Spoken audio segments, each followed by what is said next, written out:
कार्तिक मास की कथा। एक सच्ची कहानी। एक गांव में एक ब्राह्मण पति पत्नी रहते थे।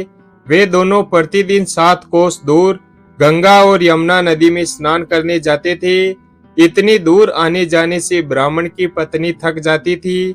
एक दिन उसने अपने पति से कहा कि हमारा एक पुत्र होता तो कितना अच्छा रहता। पुत्र के बहू आती तो हमें घर वापस जाने पर खाना बना हुआ मिलता और बहू घर का काम भी कर देती। अपनी पत्नी की बात सुनकर ब्राह्मण ने कहा कि तूने बात तो सही कही है, चल मैं तेरे लिए बहू ला ही देता हूँ। ब्राह्मण ने कहा कि एक पोटली में आटा डालकर कुछ मोहरे रख दे। ब्राह्मण के कहे अनुसार उसने एक पोटली बांधकर दे दी। पोटली लेकर ब्राह्मण चला गया। ब्राह्मण को सफर के दौरान यमुना के किनारे पर बहुत ही सुंदर लड़कियां दिखाई दी। वे रेत में घर बनाकर खेल रही थी। उनमें से एक लड़की ने कहा कि मैं अपना घर नहीं बिगाड़ूंगी, मुझे तो रहने के लिए ऐसा ही घर चाहिए। लड़की की बात सुनकर ब्राह्मण मन ही मन सोचने लगा कि बहू बनाने के लिए यही लड़की उचित है। जब वह लड़की जाने लगी तो ब्राह्मण भी उसके पीछे पीछे उसके घर तक चला गया।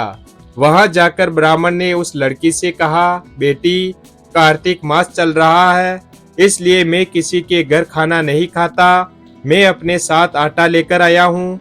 तुम अपनी माता से पूछो कि क्या वह मेरे लिए आटा छानकर 4 रोटी बना देगी। यदि वह मेरा आटा छानकर रोटी बनाएगी तो ही मैं रोटी खाऊंगा।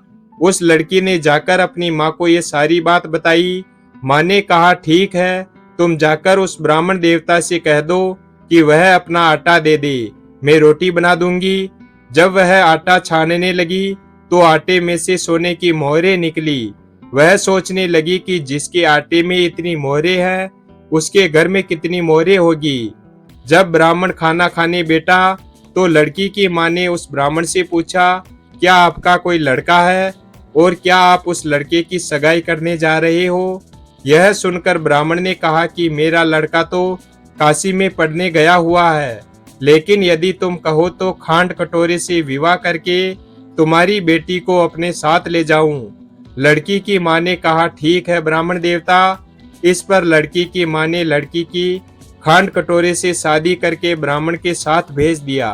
ब्राह्मण ने घर आकर कहा, रामू की माँ, दरवाजा खोल कर देख, मैं तेरे लिए सुंदर बहू लेकर आया हूँ। ब्राह्मण की पत्नी भीतर से ही बोली, हमारे तो कोई बेटा बेटी ही नहीं है, तो बहू कहाँ से आएगी। दुनिया तो ताने मारती है और अब आप भी ताने मारने लगे। ब्राह्मण ने कहा, तू दरवाजा खोलकर तो देख। जब ब्राह्मणी ने दरवाजा खोला तो सामने बहू को खड़ी देखा। उसने बहू का स्वागत किया और आदर सत्कार से अंदर ले गई। अब जब ब्राह्मण अपनी पत्नी के साथ नदी स्नान करने जाता तो पीछे से बहू घर का सारा काम करके और खाना बनाकर तैयार रखती थी। वह उनके कपड़े धोती और रात को हाथ पैर भी दबाती थी। इस तरह बहुत दिन बीत गए। ब्राह्मणी ने अपनी बहू से कहा कि बहू, कभी भी चूल्हे की आग मत बुझने देना और मटके का पानी खत्म मत होने देना। परंतु एक दिन चूल्हे की आग बुझ गई। यह देखकर बहू घबरा गई और भागी भागी अपनी पड़ोसन के पास गई और कहा कि मेरे चूल्हे की आग बुझ गई है, मुझे थोड़ी सी आग चाहिए। मेरे सास ससुर सुबह 5 बजे से गए हुए हैं, वह थके हुए घर आएंगे, इसलिए मुझे उनके लिए खाना बनाना है। यह सुनकर पड़ोसन ने कहा कि तू तो बावली है, तुझे यह दोनों मिलकर पागल बना रहे हैं। इनके कोई पुत्र नहीं है, ये निसंतान है। बहू ने कहा, नहीं, ऐसा मत बोलो, इनका बेटा तो बनारस काशी में पढ़ने गया हुआ है। इस पर पड़ोसन ने कहा कि यह तुझे झूठ बोलकर लाए हैं, मेरी बात सच मान, इनके कोई बेटा नहीं है। अब बहू पड़ोसन की बातों में आ गई और कहने लगी कि अब आप ही बताओ मैं क्या करूं।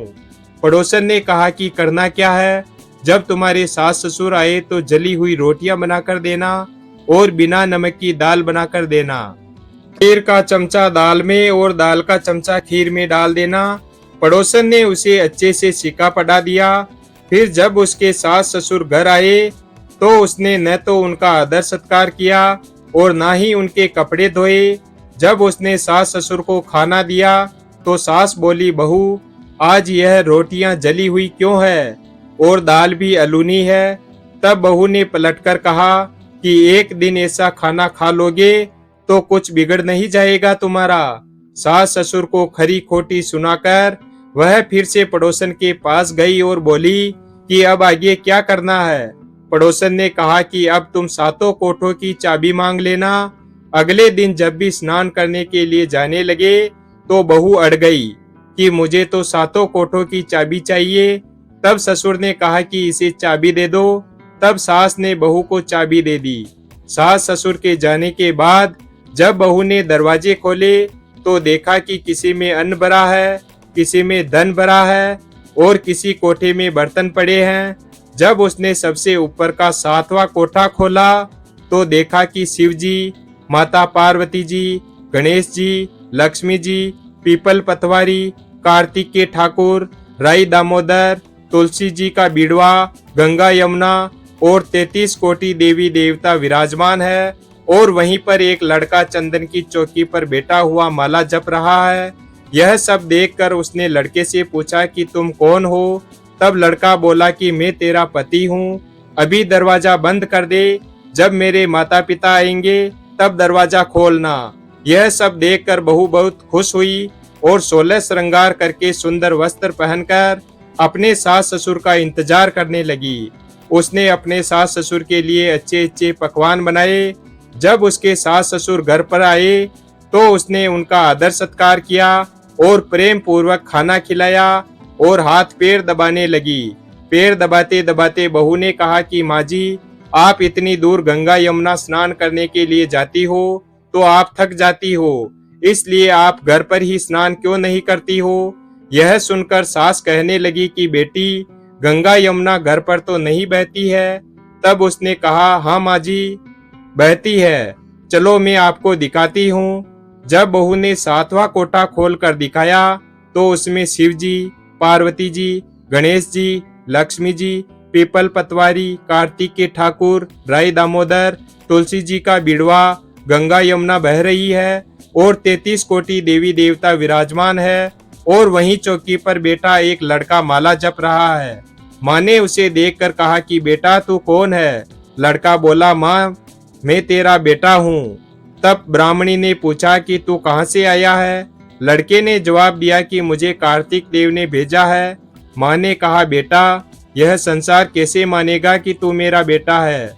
माँ ने कुछ विद्वान पंडितों से मदद मांगी। पंडितों ने कहा इस पार बहू बेटा खड़े हो जाएं और उस पार माँ खड़ी हो जाए। माँ ने चमड़े की अंगिया पहनी हो और छाती में से दूध की धार निकलकर बेटे की दाढ़ी मूछ भीगे और पवन पानी से गठजोड़ा बंधे, तब मानेंगे कि यह इस माँ का ही बेटा है। उसने ऐसा ही किया। चमड़े की अंगिया फट गई और छाती में से दूध की धार निकलकर बेटे की दाढ़ी मूछ भीग गई। पवन पानी से बहू का गठजोड़ा बंध गया। यह सब देखकर ब्राह्मण और उसकी पत्नी की खुशी का ठिकाना नहीं रहा।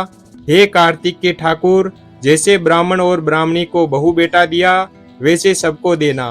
वीडियो अगर पसंद आया हो तो वीडियो को लाइक और हमारे चैनल शिव भक्त को सब्सक्राइब करें और अपने दोस्तों के साथ शेयर करें। धन्यवाद।